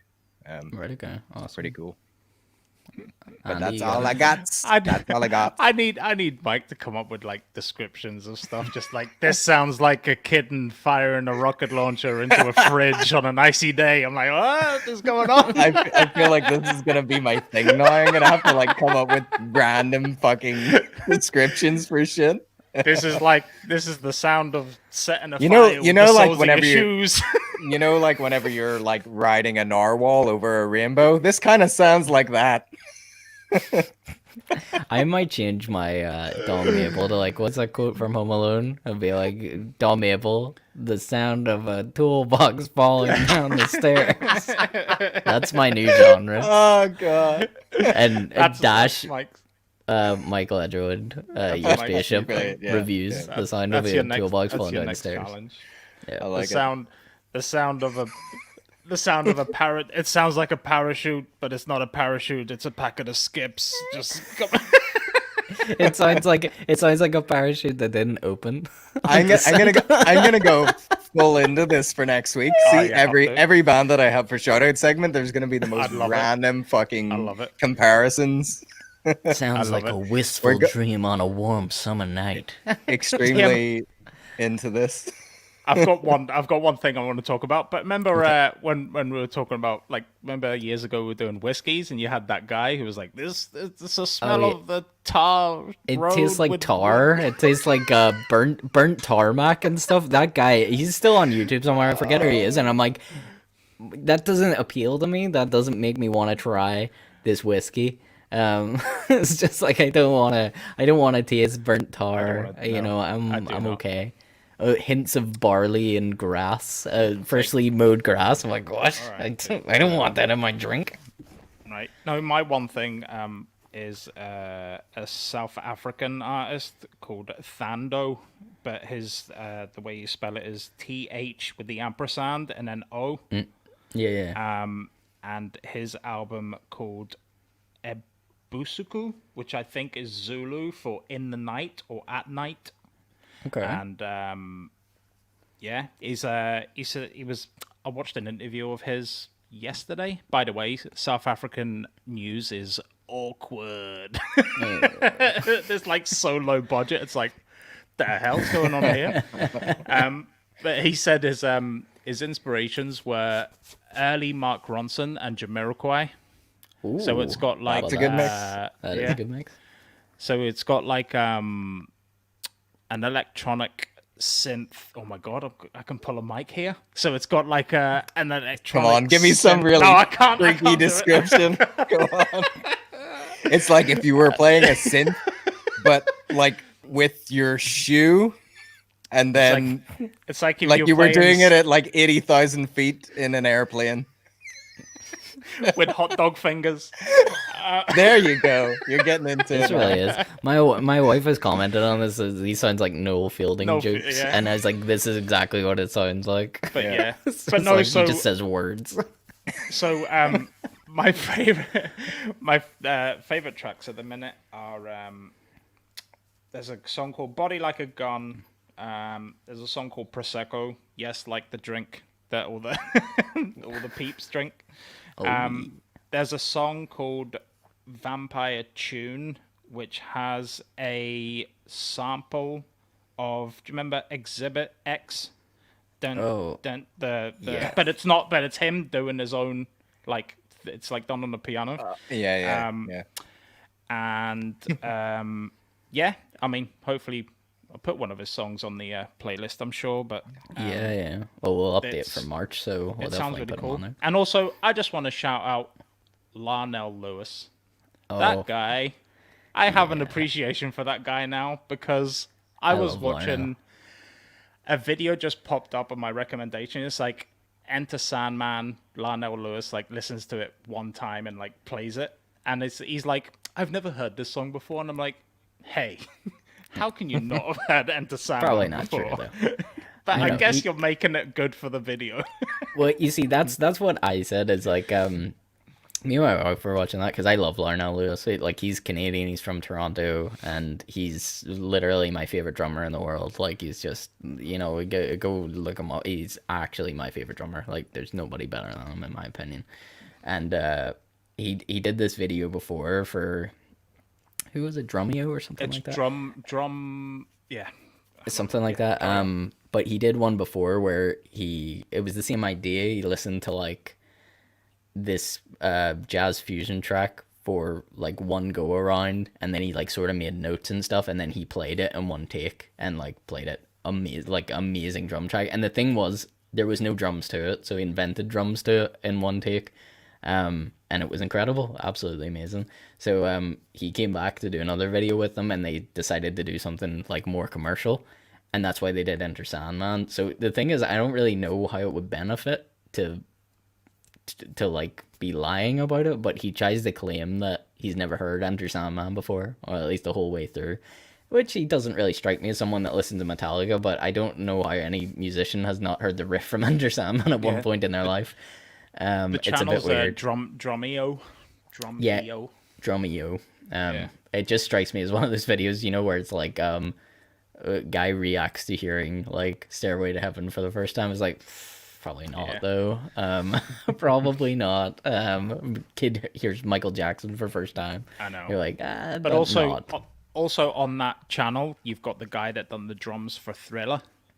On the same channel. But when you watch him, his understanding, and I guess this is for any artist, but his understanding of music and timing and fills and all that stuff to do with drums, it's like, it's great to see. Me personally, I would, and I'm sure Stu, you get this with sound and audio, I would hate to be at the point where I'm listening to something, not enjoying it because I'm just I know the knowledge behind the music. Yeah. It's like a director watching a film and going, that could have been, and that. It's like you're not actually enjoying the music; you're picking it apart as you're listening to it. It's like, I think there's two modes you can go into to listen to stuff like that. It's like you can switch off and just enjoy it, and then there's part of you that will start like, but it'll being always like, how did they do that? It's hard to switch your brain off. That is the thing. Like, yeah, we've had that conversation before.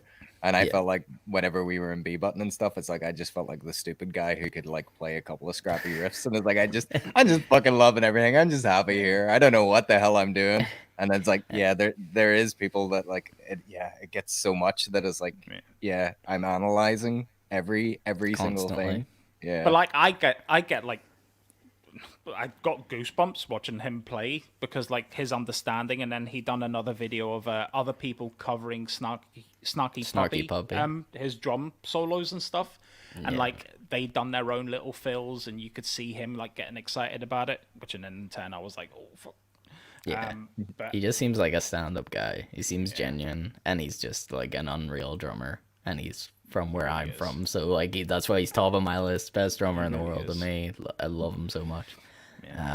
And I know I went first on the shout out thing, but there was two things I forgot to shout out because I never put it in my notes, but I just remembered as we were talking about it. But one is an artist called Ryan Rickenbach. oh, I actually heard that song. Sorry, I forgot to say I did. Did hear you that listen song. to it? I did sent listen it to that these song. guys because I've been playing it loads recently, and I don't even really know how to describe it. I'm kind of addicted to the song. I just think it's a really nice song. Like it's really, By the way, is it a song to his kid?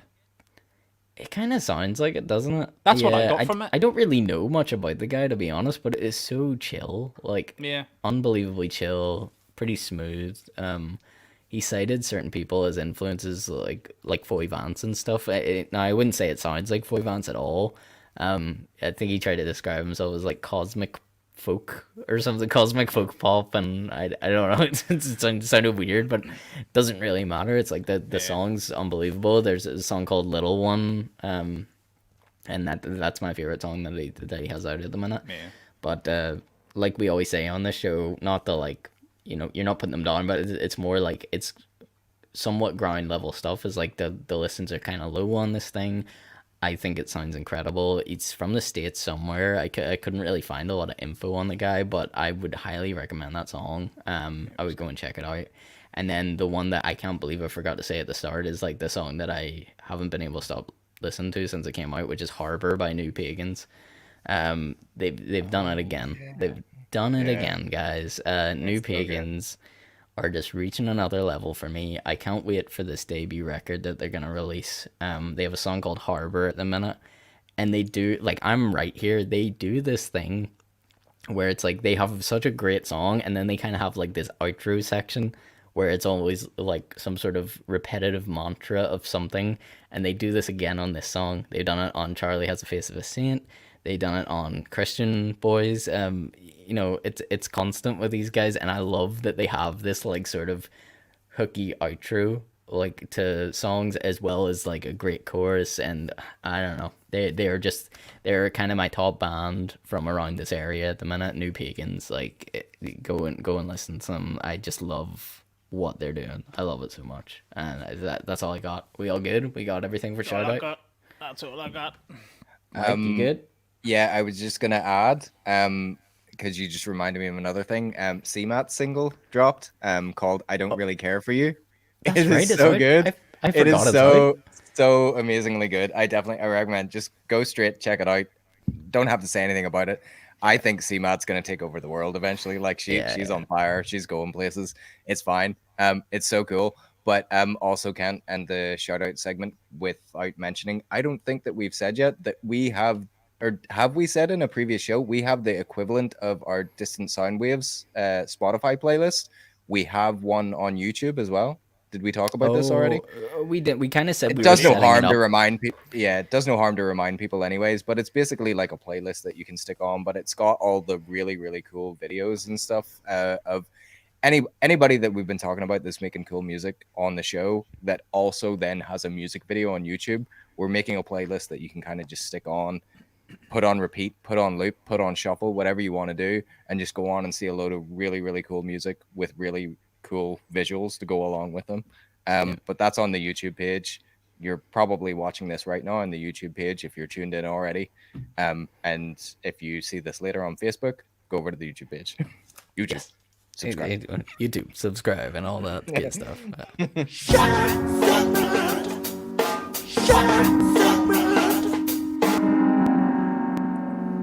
Well, I think that's been a successful first live show, people. We did. I think we did. I think we did good. I think I we actually did. forgot we were doing this live for a bit. Yeah, which is pretty good because it means I can just like go inside now. I don't have to sit and edit this thing. Like it'll just be out in the world, and people can deal with it as is. Exactly. But yeah, look, guys, thank you so much for joining us tonight. Thanks for everybody who's been in the comments on the live show. We'll just do it this way from now on, so definitely subscribe to the YouTube channel and follow the Six Bro on Spotify for all the audio versions that pop up. But sub to the YouTube channel, that's the more important part, because that's where we're putting everything at the minute. So till next time, folks. Love y'all. Hey, see you later. Hey, Stu. What do we do? What? Do we stay here? Where do we go? What happens? I don't know. Do you walk off? Do we stay? Do we? No, it do just we stays talk, here forever. We're live. We're live for the rest of time. Just go about your business and be live. Forever. Leave your Just be webcam live. on. Wow. Be Imagine if you had to live your life live. Okay, I'm leaving.